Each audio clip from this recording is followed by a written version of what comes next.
রমজান মাসে কোনো ব্যক্তির মধ্যে যদি এই দুইটি লক্ষণ বা রোগ প্রকাশিত হয় বুঝে নিবেন আল্লাহ তাআলা তার উপর অসন্তুষ্ট এবং তার নামাজ রোজা আল্লাহর দরবারে কবুল হয় না। এই দুইটি লক্ষণ শুধু রমজান মাসেই মুসলিমদের মধ্যে প্রকাশিত হয়। রমজান মাস নাজাতের মাস হলেও এই দুইটি লক্ষণ যাদের মধ্যে প্রকাশিত হবে তারা কখনোই নাজাত পাবে না। রাসূলুল্লাহ সাল্লাল্লাহু আলাইহি ওয়াসাল্লাম বলে গেছেন, আমার কোনো উম্মতের মধ্যে যদি এই দুইটি চিহ্ন বা লক্ষণ প্রকাশিত হয়ে যায় অবশ্যই তাদের সতর্ক হতে হবে। প্রিয় দর্শক, আপনি যদি মুসলিম হয়ে থাকেন এবং প্রিয় নবীকে ভালোবেসে থাকেন অবশ্যই আলহামদুলিল্লাহ কমেন্ট করবেন এবং ভিডিওটি শেয়ার করে সকল মুসলিমদের জানার সুযোগ করে দিবেন। অবশ্যই ভিডিওটি স্কিপ না করে সম্পূর্ণ দেখবেন এবং মিলিয়ে নিবেন রমজান মাসে আপনার ভেতরে এই দুইটি চিহ্ন ফুটে উঠেছে কিনা। আল্লাহ তাআলা এই দুইটি চিহ্নের মাধ্যমে বান্দাদের জান্নাতি ও জাহান্নামীর আলামত দেখায় এবং যাদের মধ্যে এই দুইটি লক্ষণ প্রকাশিত হবে বুঝতে হবে সে জাহান্নামী। তো চলুন বেশি কথা না বলে শুরু করি আজকের ভিডিও এবং জেনে নেই কোন দুইটি আলামত যা বান্দার মধ্যে প্রকাশিত হলে বুঝতে হবে সেই বান্দা মহাপাপী ও গুনাহগার। প্রিয় দর্শক, রমজান মাস একটি বরকতময় মাস।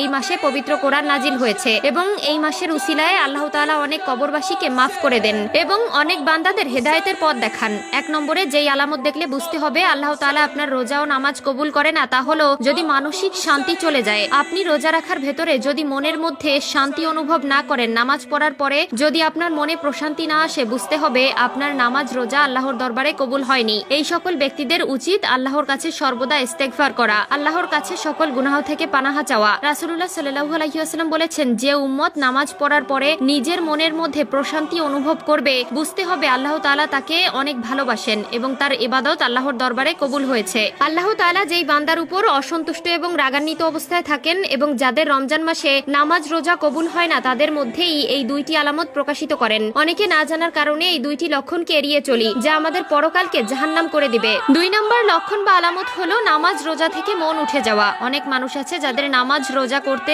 বা আল্লাহর ইবাদত করতে মন চায় না কিন্তু লোক দেখানোর জন্য নামাজ রোজা করে থাকে। আল্লাহ তাদের থেকে মুখ ফিরিয়ে নিবেন এবং রাসূলুল্লাহ সাল্লাল্লাহু আলাইহি ওয়াসাল্লাম তাদেরকে কখনোই উম্মত বলে পরিচয় দিবেন না। ইবাদত করতে হবে এক আল্লাহকে খুশি রাখার জন্য, দুনিয়ার কোনো মানুষকে দেখানোর জন্য নয়। যারা দেখানোর জন্য নামাজ আদায় করে ও রোজা রাখে তাদের নামাজ রোজা তো কবুল হবেই না, বরং তারা আল্লাহর কাছে গুনাহগার ও পাপী হয়ে থাকবে। আল্লাহ তাআলা আমাদের সবাইকে বোঝার তৌফিক দান করুক, আমিন। মুমিন মুসলমানকে মনে রাখতে হবে রমজান ভোগ, পণ্য মজুদ বা বাড়তি মুনাফা বা ব্যবসা বাণিজ্যের মাস নয়, বরং রমজান হলো কোরআন নাজিলের মাস, সংযমের মাস এবং ত্যাগের মাস। এ মাস ইবাদত বন্দেগীর মাস, আল্লাহর রহমত, বরকত, মাগফিরাত, নাজাত ও যাবতীয় কল্যাণ লাভের মাস। তাই এই মাসের আগমনের আগে মুমিন মুসলমানের বিশেষ কিছু করণীয় রয়েছে, সেজন্য এখন থেকে প্রস্তুতি নেওয়া জরুরি। রমজানের প্রস্তুতির জন্য রাসূল পাক সাল্লাল্লাহু আলাইহি ওয়াসাল্লাম শাবান মাসে বেশি বেশি নফল রোজা রাখতেন। তিনি এই মাসে অন্য যে কোনো মাসের তুলনায় বেশি নফল রোজা রাখতেন। তবে যারা এই মাসের শুরু থেকে নফল রোজা রাখেননি তাদেরকে তিনি শেষের দিকে নফল রাখতে নিষেধ করেছেন।